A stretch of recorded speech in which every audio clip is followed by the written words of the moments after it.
Өр өлкенің өз дидары өз жұмысын жалғастырады. Көрермен, ассалаумағалейкум. Бүгін елге қызмет хабарының қонақтары Айсин Мақсат Жақсығалиұлы, Маңғыстау облысы бойынша экология департаменті басшысының орынбасары, және Ғалымов Мағжан Қанатұлы, облысы экология департаментінің экологиялық реттеу бөлімінің басшысы. Енді тақырып Маңғыстау өңіріндегі экологиялық проблемалар қалай шешілуде деп алып отырмыз. Құрметті спикерлер, қош көрдік. Енді сұрақ бізден болсын, жауап сіздерден. Мақсат мырза, бірінші сұрақты былай қойғым келіп отыр. Маңғыстау облысында қордаланған негізгі экологиялық проблемалар қандай өзі? Ассалаумағалейкум, Нұрбол мырза. Ең біріншіден сізге енді мемлекеттік қызметшілердің атынан, атап айтқанда оның ішіндегі экология департаментінен, экология департамент тарапынан алғысымызды білдіргім келеді. Енді жаңағы жұмысымызды насихаттаған үшін бұл бізге өте маңызды. Енді осы сұхбатты нәтижелі және жан-жақты болуы тілеймін. Рахмет. Енді атап айтқанда Маңғыстау облысының негізгі өзекті экологиялық мәселелердің келесі келесі проблемалар жатады. Басынан бастағанда бұл облыс аумағындағы стихиялық қалдықтар бойынша сұрақ. Екіншіден өндірістік қалдықтар мен тарих ластанған жерлерді залалсыздару мәселесі. Үшіншіден, енді қала ішіндегі өзіңіз білетіндей жағымсыз иістің пайда болуы.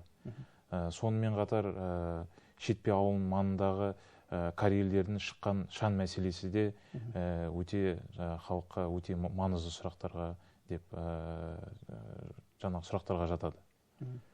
Дұрыс айтасыз, мына жағымсыз иіс бойынша білуімше енді бірнеше рет жаңағыдай сіздің мамандар қалаға шығып, жаңағыдай ауадан сынама алып, сосын бір кінәлі тұлғаларды көбіне енді Қазазот жауапкершілігі шектеулі серіктестігі тарапынан сол аумақтан иіс шығатындығы анықталып, бірнеше рет сіздер айыппұл салдыңыздар. Оның нәтижесі қалай өзі? Әлде де бар ма бұл мәселе? Себебі бір бөлігі мына Қошқарата жақтан иіс шығады дейді, сол көбіне сол қай аумақтардан, ненің салдарынан шығып жатыр? Осы жазда біздер енді жаңағы халық жағынан біршама арыздар түскен болатын. Сонымен біздің мамандар инструменталдық өлшеу жұмыстарын атқарған болатын. Бұл қорытынды жаңағы өзіңіздердің айтқандай Қазазот мекеме, Маңғыстау Oil Refining, сонымен қатар Маңғыстау жылу мекемелерінің тарапынан сондай заң бұзушылықтар орын алған. Заңға қайшы жаңағы деңгейде біздер өзім тарапымыздан әкімшілік жауапкершілік сұрақтарын қарастырып, бұл мекемелердің үстіндеріне айыппұл салынған болатынбыз. Сол бағытта енді жаңағы арыз түсіп жатқан кездерде біздер лаборатория мамандарымен, инспекторлармен осындай жұмыс атқарып, сонымен қатар үстіне айыппұл салып, сосын жаңағы предписание нақты әкімшілік акттарын шығарамыз. Яғни ол орындалысы және де алдағы уақытта солдай заң бұзушылыққа жол бермеу дейсіз ғой? Өте дұрыс айтасыз. Осы жақында біраз кейбір ақпарат құралдарында және әлеуметтік желілерде мәселе көтерілді. Жаңа теңіз жағалауындағы бірдеңе құйылған, лас май құйылған деген сондай бір ақпарат тарады. Бірде оны жоққа шығарды. Ол жағы қалай болып жатыр? Сіздердің зертхана мамандар барған шығар? Біздің мамандар барған, сынамалардың бәрін алған. Нақты түрінде прокуратура органдарына біздер қорытынды дайындап жіберген болатынбыз.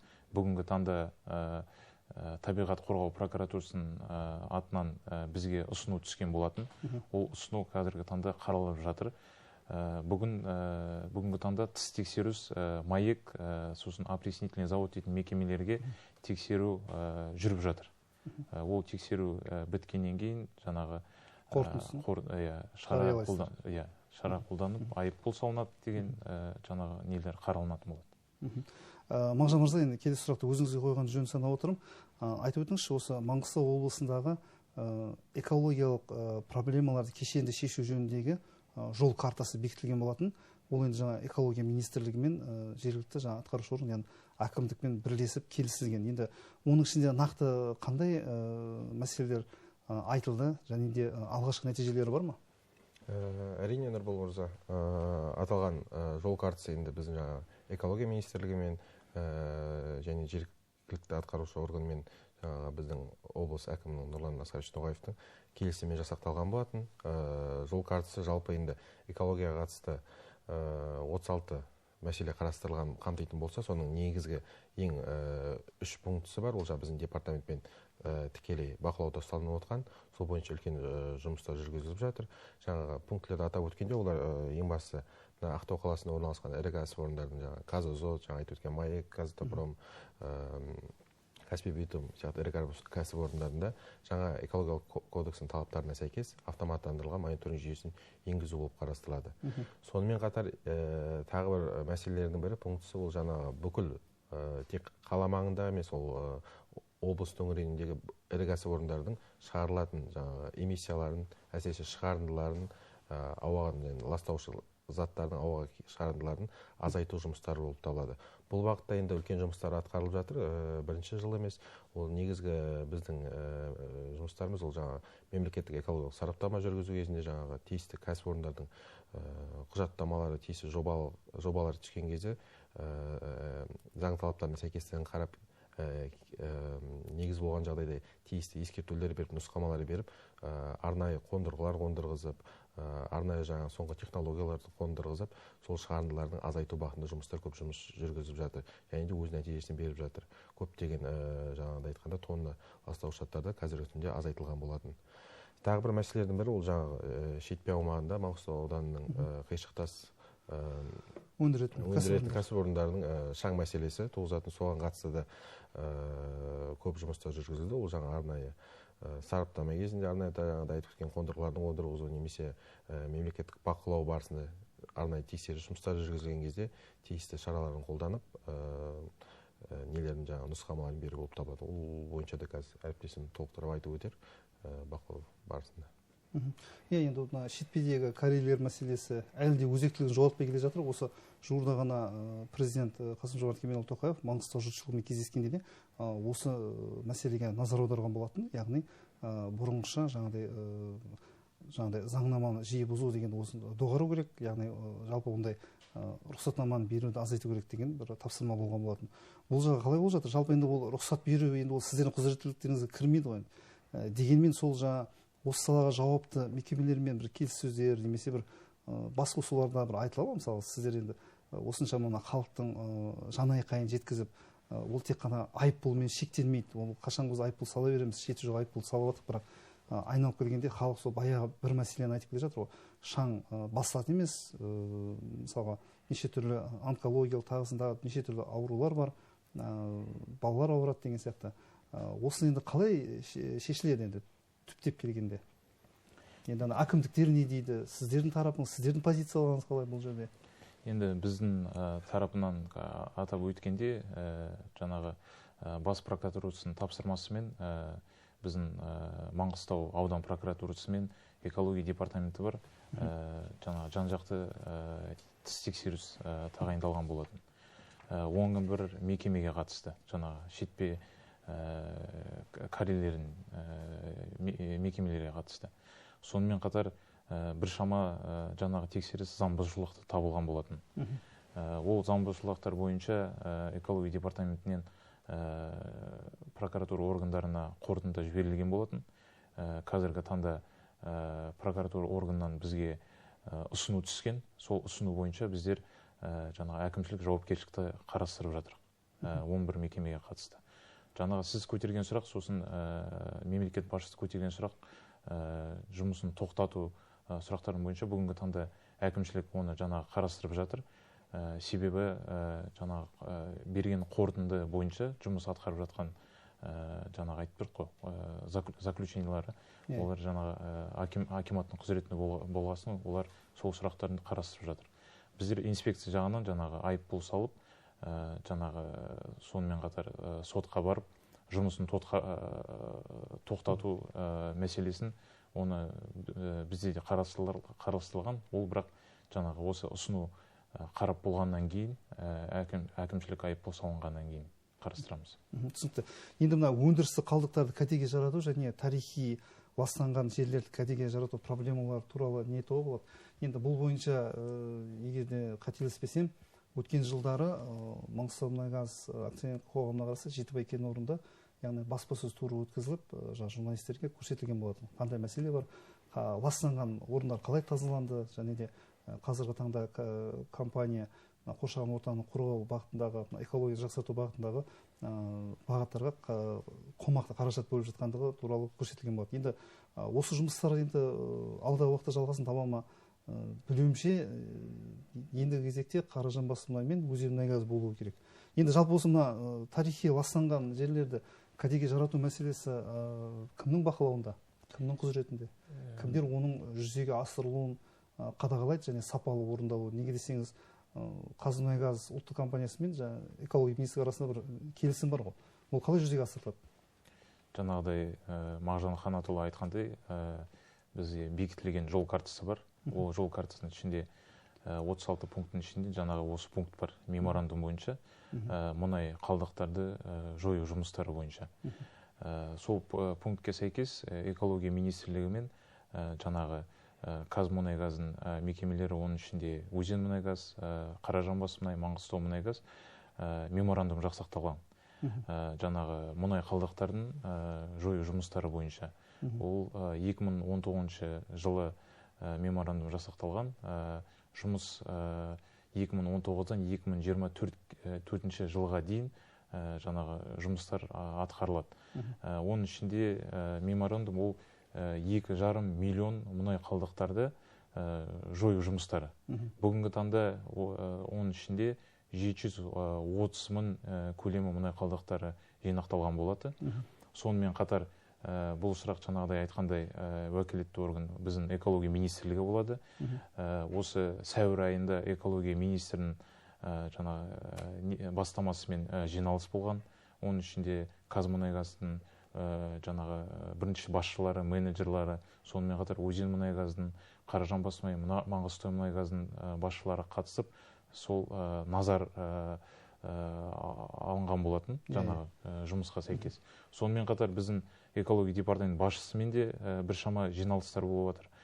Бұл сұрақ жаңағыдай біздің экология министрлігінде, экология департаментінде жаңағыдай айтқанда мына жостком контроле.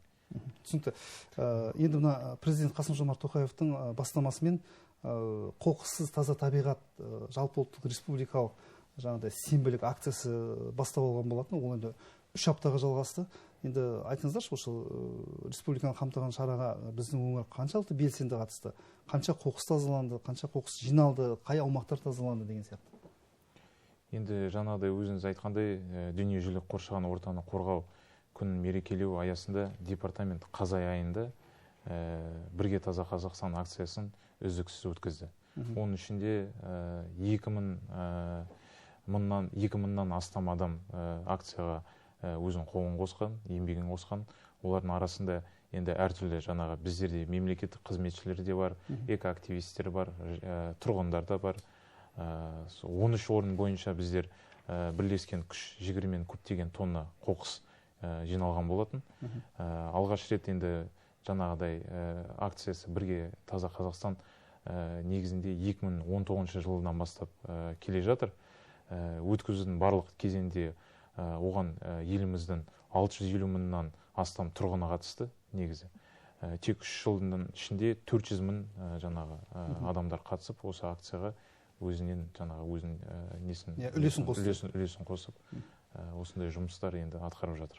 Енді менде мынандай сұрақ, шеті жоқ сенбіліктер өтіп жатыр, әр сенбі күні сенбілер өткізеді. Бірақ қарап отырсақ, сол баяғы қоқыс жиналып жатыр.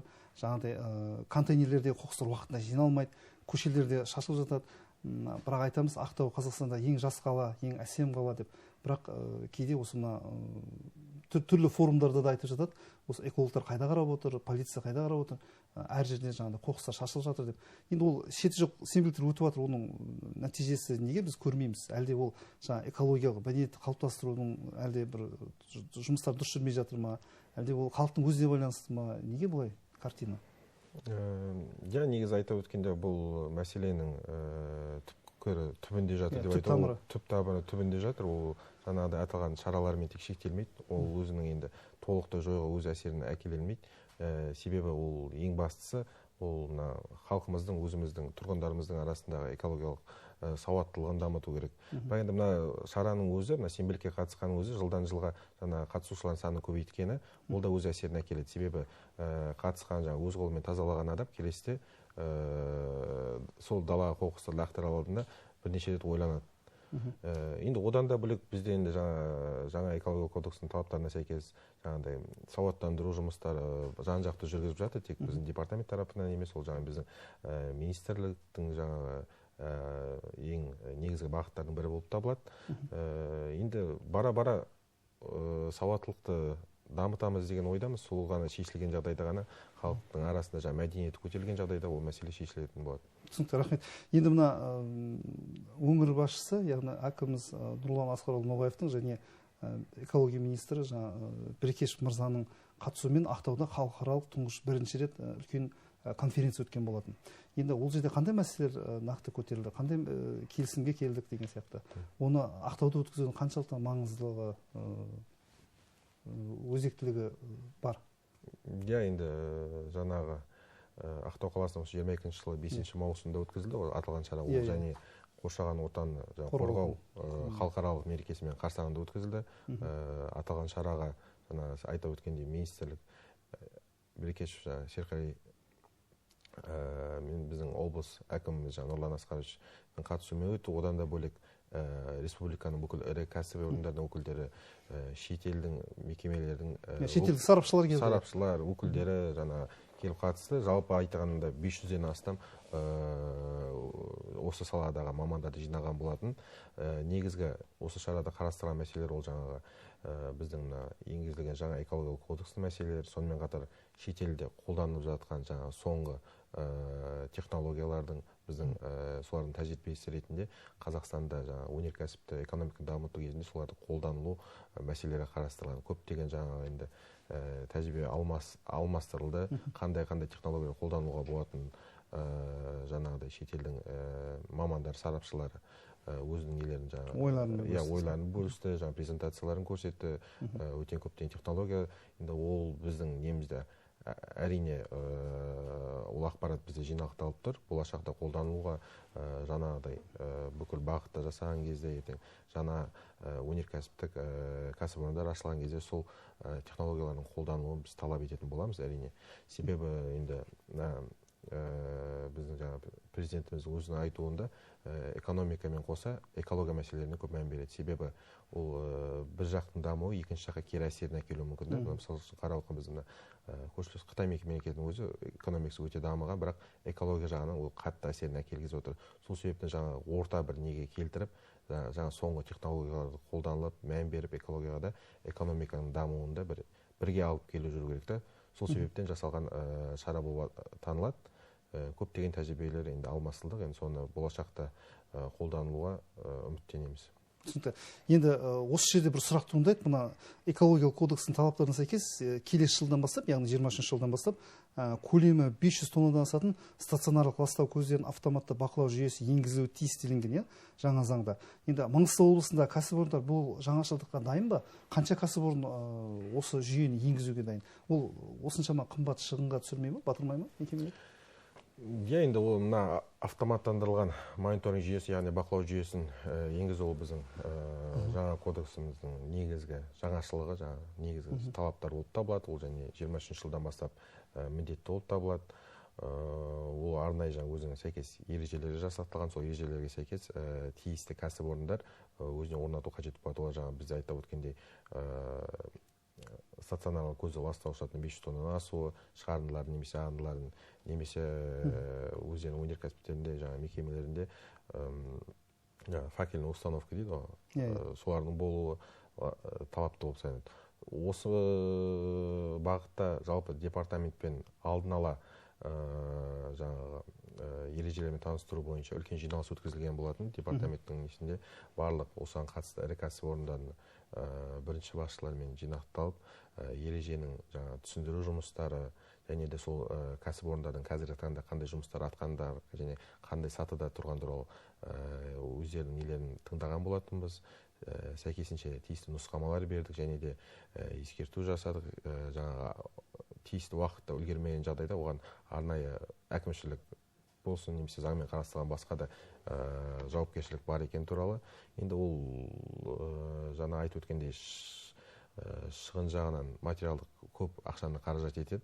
Бірақ енді ол жаңа ең басында айтып өттік қой, ірі кәсіпорындардың жаңағы жағымсыз иіс болсын, төгінділер болсын, шағындылар болсын, барлығы біздің үлкен мәселелердің бірі болады. Ал мына автоматталған жүйені енгізу, ол болашақта сол мәселені шешуге үлкен бір өз үлесін тиесілі болады. Сол себептен ол заңмен қарастырылғасында енді біздің мәселелеріміздің негізі болғандықтан біз тікелей қатаң түрде кәсіпорындардан талап етіп отырмыз қазіргі таңда. Енді біздің қазіргі ал енді осы заңға құлақ аспаған жағдайда, осы жүйені енгізбеген жағдайда не болады? Енгізбеген жағдайда енді ол көп механизмдері бар. Ол ең біріншісі тексеріс жүргізуінде немесе жаңа арнайы ұсыныстар кезінде әкімшілік жауапкершілікке тартылу. Біздің жаңағы немен қарастырылған арнайы баптары бар өзінің. Одан бөлек жаңағы әр ірі кәсіпорын жұмыс жасау үшін өзінің несін қызметін асыру үшін іске арнайы рұқсат қағаздарын алады бізден, экологиялық қоршаған ортаға әсер ету рұқсат қағаздарын. Сол рұқсат қағаздарын алу кезінде тиісті нұсқамалар беріп, біз жаңағы нелеріміз бар, өзінің ескертулер береміз жаңағы осы жүйенің болуы туралы да. Егер орындамаған жағдайда ол рұқсаттан айырылуы мүмкін, немесе алмауы мүмкін. Ол болашақта жаңағы сот шешімімен болсын, жаңағы жалпы қызметтің тоқтатылуына барып апарып соғады. Енді мынандай сұрақ, жаңа экологиялық кодекс енгізілді. Бұл қай жағынан тиімді болып отыр? Кімге тиімді? Халыққа ма әлде кәсіпорындарға ма? Әрине енді ол халыққа тиімді. Жаңағыдай Мағжан Қанатұлы айтып отыр ғой. Ең біріншіден жаңағы автоматтық мониторинг 2023 жылдан бастап жаңағы енгізілетін болады біршама мекемелерге. Сонымен қатар жаңағы автоматтық мониторинг бойынша жұмыстар ол жол картасында да көрсетілген. Инспекция жағынан жаңағы жаңа институт шыққан, программа ремедиация дейтін. Сонымен қатар енді біршама қалдықтар бойынша, сосын жаңа қорытынды бойынша біршама нелер енгізілген. Оны жаңағы не бойынша рұқсат болса, Мағжан Қанатұлы өзі түсіндіріп айта салады. Мақсат Жасағалиұлы айтып өткендей, ол тиімді дегенде тек ол қоғамға, халыққа емес, ол жан-жақты қарастырылған. Жалпы кодекстің өзі ол қазіргі халықаралық дәрежеде жаңағы негізгі қағидаларға сәйкес, тәжірибелерге сәйкес жасақталған, көптеген жаңағы сарапшылардың несімен жасақталған. Пікір ескерілген. Ескерілген, үлкен ұзақ мерзімде дайындалған құжат болып табылады. Және оның ішінде жаңалықтардың бірі ол мысалы үшін айтып өткенде барлық табиғат пайдаланушылар белгілі бір санатқа бөлінеді. Жаңағы объектілері. Санаты дегеніміз ол жаңағы әсер ету, қоршаған ортаға әсер етуіне байланысты санаты болып табылады. Егер де бұрын ескі талаптармен ол жаңағы санитарлық талаптарға сәйкес бөлінетін болса, қазіргі кодексте өзіміздің жаңа тізіміміз жасақталған, соған қарап 1-ден 4-ші санатқа дейін бөлінеді. Соның ары қарай енді жаңа табиғат пайдаланушының жаңа жобалық құжаттарын келісу кезінде, рұқсат алу кезінде жаңа әсер етуіне байланысты, яғни санатына байланысты біреуіне оңайтылған болса, біреуінен керісінше күрделетілген. Яғни әсері аз кәсіпорындарға мына процедуралар жеңілдетілген көбірек. Мысалы айтқанда 4-ші категория жаңа ең аз санат, ең аз әсер ететіндерге жаңа кодекспен ол жаңашылдығы ол рұқсат алудың қажет еместігі, және де одан да бөлек жаңағы салық мәселесі алып тастаған болатын.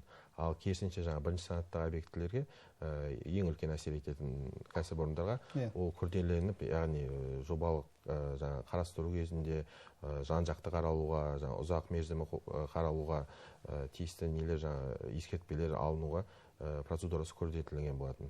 Ол жаңағы барлығына өзінің жаңа жекешеленген несі бар деген сияқты, ол жаңа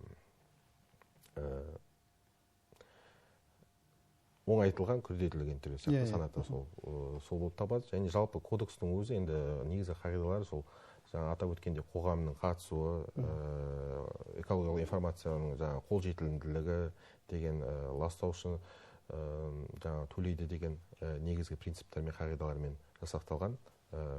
Ол енді дүниежүзілік халықаралық тәжірибеге сәйкес қазіргі таңда енді сәйкес деп танып білемін кодексті. Енді мына қоршаған ортаға әсерді бағалау және бірінші санат объектілеріне қоршаған ортаға әсер етуге рұқсат беру шеңберінде мемлекеттік қызметтер көрсету қағидалары туралы бірер айтып өтсеңіз, бұл не береді, қаншалықты маңызды? Біріншісіне тоқталатын болсақ, қоршаған ортаға әсерді бағалау, ол дейтініміз ол департамент тарапынан немесе біздің министрлік тарапынан жүргізілетін мемлекеттік қызметтің түрі болып табылады. Сол мемлекеттік қызметтің барысында тапсырылған құжаттың немесе жобаның экология заңдарының талаптарына сәйкестігіне анықталуы және жалпы сол жобада қарастырылған қызметтің болашақта жүзеге асырылуға бола ма, болмай ма деген сұраққа жауап беретін қызмет болып табылады. Яғни кез келген кәсіпорын ашылар алдында ол жаңағы тиісті техникалық жобалар жасамай тұрып, сметалық жобалар жасамай тұрып, ертең шығынға ұшырамау үшін ең бірінші осы қоршаған әсерді бағалау процедурасын өтетін болады. Себебі мысалға ертең кері қорытынды берген жағдайда, яғни жүзеге асыруға болмайтын жағдайда, ана барлық жаңа жерді сатып алмай тұрып деген сияқты шығынға ұшырамау үшін осы ең бірінші процедура болып табылады. Алдын ала қарастыру. Осы процедураның оң нәтижесін алғаннан кейін, яғни оны жүзеге асыруға болатын деген қорытынды берілсе, ол ары қарай уже техникалық жобаларын, құжаттамаларын, сметалық құжаттамаларын дайындап, болашақта жүзеге асыру бастар алдында екінші мына көрсетілген біздің бірінші санатты объектілерге рұқсат ету құжаттамасын алады. Ол жақта енді нақтылау уже шығарындылардың, төгінділердің, қалдықтардың сақтау лимиттері есептеліп, арнайы методикалармен жасақталып, сол құжаттамаға сараптама жүргізіліп, сол көлемге арнайы рұқсаттың беруі. Және де сол қызметін жүзеге асырған кезде кәсіпорында жаңа табиғат пайдаланушылар сол рұқсатқа негізге алып жұмыс жасау керек және одан асырмауға асырмайтын бағытта жұмыс қарастыру керек. Сол үшін атқарылатын ол мемлекеттік қызметтер болады. Енді хабарымыздың аяқталуына санаулы минут қалды. Енді Мақсат, Мағжан, маңғыстаулықтарға айтарыңыз бар ма? Кеңес, тілек, неге шақырасыздар? Енді жалпы табиғатты енді қорғау керек. Егер өздеріңіз бір экологиялық бұзушылықтардың куәсі болсаңыз, сізден енді көмек сұраймыз. Бұл жаңағы фото, видео суреттерді алып, жаңағы экология департаментіне жіберіп деген сияқты. Енді барлықтарыңызға тек қана шығармашылық табыс, денсаулық және бақыт тілеймін. Рахмет. Жұмысыңызға сәттілік. Рахмет. Мағжан? Рахмет. Ең бастысы осы осындай біздің бағдарламамыздан көбейту, одан бөлек басқа да бағытта жаңа біздің сауаттылығымызды, экологиялық мәдениетімізді жоғарылатуға осындай шаралардың көбеюін тілеймін. Тек осы бағытта экономикадан бөлек жаңа экологиялық мәселелерге көңіл бөліп, себебі дамыған елдерде экономикасы, мысалы Скандинавия елдерін алсақ болатында, ол жақта экономикасы дамығанмен қазіргі көтерілетін мәселелер ол экология мәселелері. Себебі енді жаңа заңменде қарастырған патриоттық сезімнің ішінде осы экология мәселесі де қарастырылған. Себебі біздің жаңа тұратын жеріміз, ішетін суымыз, жұтатын ауамыз ол ортақ. Ортақ, бәрімізге. Соны сақтау және біздің болашақ ұрпағымызға соны аман есен аманат ретінде жеткізу қазіргі жағдайда ол біздің міндетіміз болып деп табылады, борышымыз болып деп. Тек сол бағытта сауаттансақ, біздер жастар, бізден келе жатқан келесі ұрпақтарға өзіміздің ары қарай насихаттарымызды үгіттеуді сұраймыз. Сізге көп рахмет осы бағытта жұмыс жасап жатқандарыңызға. Дұрыс айтасыз. Енді келісем, рас, егер де мысалға мына сауат ашқың келсе, яғни білім ұйымдарына барамыз, мысалы мектеп, оқу орындарына, мысалға бір денсаулығымызда бір ақау болса, енді жаңа денсаулық сақтау ұйымдары, яғни емхана, аурухана деген сияқты дәрігердің көмегінде жүргеніміз. Енді экология дегенде шын ғой, енді ол ортақ мәселе ғой. Себебі барлығымыз жұтып отырған ауамыз ортақ, ішіп отырған суымыз ортақ. Сондықтан ауамыз таза болсын, ішіп отырған суымыз мөлдір болсын десек, жалпы енді қоршаған ортаға енді салғырт қарауға болмайды. Ол кім-кімге үлкен жауапкершілігі. Енді экология сақшысы болу да оңай емес. Енді осы салада біраз жұмыстар атқарып жатқандарыңызды көріп жатырмыз. Бірақ енді сұрақ көп, барлығын бір хабарға сыйғызу мүмкін емес. Мен ойлаймын, енді алдағы уақытта біз тағы да бір жолығып, осы студияда тағы да осы экология бағытында, қоршаған ортаны жақсарту бағытында атқарылып жасалып жатқан жұмыстардың жаңа хабарлармен, жаңа бір ақпараттармен сіздер келеді деп сенемін. Сіздерге де көп рахмет, жұмыстарыңыз жемісті болсын. Қадірлі телекөрермендер, елге қызмет хабарының кезекті саны осымен аяқталды. Өр өлкенің өз дидары қашанда қосулы болсын. Эфирде келесі жүздескенше аман сау болайық.